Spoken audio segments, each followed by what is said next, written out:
Għal dik li hija statistika dwar l-impjiegi, is-sena l-ġdida bdiet fejn ħalliet dik ta' qabilha. L-ewwel pubblikazzjoni tal-Uffiċċju Nazzjonali tal-Istatistika l-NSO kienet dwar in-nies jaħdmu f'Ġunju li għadda u minna rriżulta li n-nies jaħdmu full-time telgħu għal 179,760 persuna.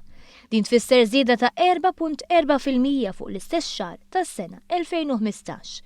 Għal darb'oħra jirriżulta li l-maġġoranza assoluta taż-żieda fl-impjiegi hija dovuta għas-settur privat. Fil-fatt, filwaqt li żieda fuq sena fis-settur privat kienet ta' 7,446, dik fis-settur pubbliku kienet ta' 74 persuna. Biex illum hemm 135,406 persuni jaħdmu full-time fis-settur privat u 44,354 persuna fis-settur pubbliku.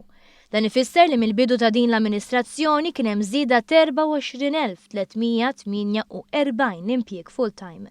Rata ferm iktar b'saħħitha mill-11,250 impjieg full-time milli inħolqu tul il-5 snin sħaħ tal-leġislatura li għaddiet.